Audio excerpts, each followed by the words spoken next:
এখন আলোচনা করব শ্রীকৃষ্ণ কীর্তন কাব্যের এসে কি প্রশ্ন, অর্থাৎ যে কোনো পরীক্ষার্থীদের জন্য এই ভিডিওটি কাজে লাগে। শুধু তাই নয়, ইন্টারভিউর জন্য কাজে লাগবে, কারণ এখানে এমন প্রশ্নগুলো আলোচনা করব সেই প্রশ্নগুলো হয়তো ধরার সম্ভাবনা থাকবে।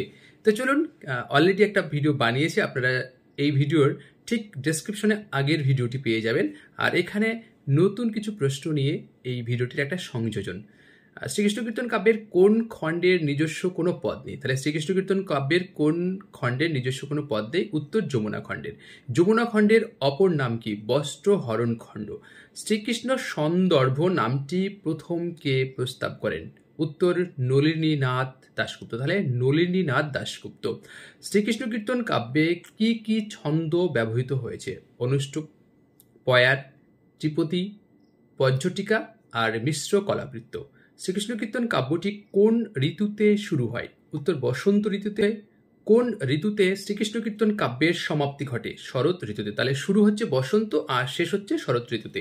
শ্রীকৃষ্ণ কীর্তন কাব্যের পুঁথির সঙ্গে প্রাপ্ত চিরকুটে কার নাম এবং কত সনের উল্লেখ পাওয়া যায়?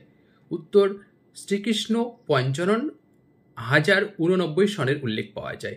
যে কোন খণ্ডে বড়ু চণ্ডীদাস সার্থক গীতি কবিতা রচনা করেছিলেন? উত্তর রাধা বিরহ খণ্ডে তিনি সার্থক। আচ্ছা, শ্রীকৃষ্ণ কীর্তন কাব্যের সম্পূর্ণ খণ্ড কোনগুলি? নৌকা খণ্ড, কালীয় দমন খণ্ড, বস্ত্রহরণ বা যমুনা খণ্ড, বান খণ্ড, বংশী খণ্ড। তাহলে বাকি খণ্ডগুলো কিন্তু যেটা বলা হয় অসম্পূর্ণ খণ্ড। কালীয় দমন খণ্ডের কবি প্রদত্ত নাম কি? অর্থাৎ কালীয় দমন খণ্ড নামটি কবি কি রেখেছিলেন? যমুনা খণ্ড অন্তর্গত কালীয় দমন খণ্ড। আচ্ছা, পরের অন্যান্য বিষয়গুলো আমরা একটু দেখে নিই। শ্রীকৃষ্ণ কীর্তন কাব্যটি শুরু হয়েছে কোন শ্লোক দিয়ে? উত্তর পৃথুভার ব্যথনাং পৃথ্বী কথায় মাস নির্জরান। যদি কোনো উচ্চারণগত ত্রুটি থাকে তার জন্য ক্ষমাপ্রার্থী। আর শ্রীকৃষ্ণ কীর্তন কাব্য সম্পর্কে প্রথম কে সংশয় প্রকাশ করেন? উত্তর রমেশ বসু। কাব্যটির নাম কৃষ্ণ কীর্তন কে দিতে চেয়েছিলেন? উত্তর ডক্টর সত্যব্রত দে। শ্রীকৃষ্ণ কীর্তন কাব্যকে মহাকাব্য কে বলেছেন? উত্তর ডক্টর সুকুমার সেন, এবং তিনি এই কথা বলেছেন সমসাময়িক বাংলা সাহিত্যের মানদণ্ডে শ্রীকৃষ্ণ কীর্তন মহাকাব্য, এই কথা বলেছেন। শ্রীকৃষ্ণ কীর্তন কাব্যের শেষ রাগের নাম কি? উত্তর বিভাস রাগ। আচ্ছা, শ্রীকৃষ্ণ কীর্তন কাব্যটিতে কোন উপভাষার প্রভাব আছে? উত্তর রাঢ়ী। মতান্তরে ঝাড়খণ্ডী উপভাষার প্রভাব রয়েছে। মধ্যযুগের সমস্ত পালার শেষে রাধা বিরহ গাওয়ার রেওয়াজ ছিল। এ কাব্যের তারই অনুবর্তন ঘটেছে। মন্ত্রপটিকার ডক্টর অসিত কুমার বন্দ্যোপাধ্যায়। কোন খণ্ডে কৃষ্ণের পূর্বরাগ বর্ণিত হয়েছে? উত্তর তাম্বুল খণ্ডে। শ্রীকৃষ্ণ কীর্তন কাব্য ন্যারেটিভ পোয়েম বা বর্ণনামূলক কাব্য নয়, এটি নাট্য গুণান্বিত কাব্য, অর্থাৎ এতে নাট্যবাদের অধিক লক্ষণীয়। মন্ত্রপটিকার ডক্টর কৃষ্ণপদ গোস্বামী। বাংলা ছন্দের বিচিত্র বন্ধের সূতিকাগার কোন গ্রন্থকে বলা হয়? উত্তর শ্রীকৃষ্ণ কীর্তন কাব্যকে। বর্তমান শ্রীকৃষ্ণ কীর্তন কাব্যের পুঁথিটি কোথায় সংরক্ষিত আছে? কলকাতার বঙ্গীয় সাহিত্য পরিষদে এই পুঁথিটি রয়েছে। শ্রীকৃষ্ণ কীর্তন কাব্যকে রাধা সর্বস্ব বলে কে অভিমত প্রকাশ করেছেন? ডক্টর শঙ্করী প্রসাদ বসু। বাংলা সাহিত্যের প্রথম ছান্দসিক কবিকে? উত্তর বড়ু চণ্ডীদাস। বড়ু চণ্ডীদাসের শ্রীকৃষ্ণ কীর্তন কাব্যে প্রবাদের সংখ্যা কত? 44টি।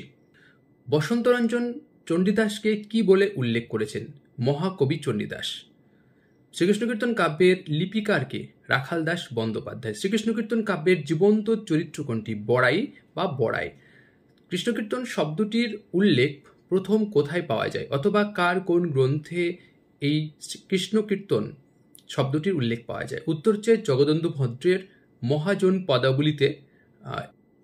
আপনা মাংসে হরিণী জগতের বৈরী, এই প্রবাদ প্রবচনটি শ্রীকৃষ্ণ কীর্তন কাব্যের কোন খণ্ডে ব্যবহৃত হয়েছে বা রয়েছে? দান খণ্ডে। শ্রীকৃষ্ণ কীর্তন কাব্য থেকে কয়েকটি আরবি ফার্সি শব্দের উল্লেখ করুন। মজুর, মজুরিয়া, কামান, গুণ, খড়মুঝা, কুলাল, খ্যাতি, বাকি, মিনতি। শ্রীকৃষ্ণ কীর্তন কাব্যে ব্যবহৃত দুটি অলঙ্কারের নাম বলুন। উপমা, উৎপ্রেক্ষা। শ্রীকৃষ্ণ কীর্তন কাব্যে মোট শ্লোকের সংখ্যা কত? 161, এবং বিভিন্ন খণ্ডে শ্লোক সংখ্যা বিভিন্ন, সেগুলো হয়তো আপনারা চাইলে দেখে নিতে পারেন অন্যত্র। বড়ু চণ্ডীদাসের শ্রীকৃষ্ণ কীর্তন কাব্য অবলম্বনে রচিত আধুনিক কৃষ্ণকথার কয়েকটি উপন্যাসের নাম বলুন। অর্থাৎ রাধাকৃষ্ণের এই যে কাহিনীকে অবলম্বন করে কে কোন ধরনের উপন্যাস লিখছেন আধুনিককালে? যেমন রাধাকৃষ্ণ, এই নামে উপন্যাস লিখছেন সুনীল গঙ্গোপাধ্যায়। মন বৃন্দাবন, যদি রাধা না হতো, এই দুটি উপন্যাস লিখছেন দীপক চন্দ্র। পরের প্রশ্ন, শ্রীকৃষ্ণ কীর্তন কাব্যটি বাংলার কোন বংশের রাজত্বকালে রচিত হয়? উত্তর ইলিয়াস শাহী, তিনি কিন্তু তুর্কি বংশের একজন লোক। আর হচ্ছে শামসুদ্দিন ইলিয়াস শাহ অথবা তার পুত্র সিকান্দার শাহের রাজত্বকালে শ্রীকৃষ্ণ কীর্তন কাব্যটি রচিত।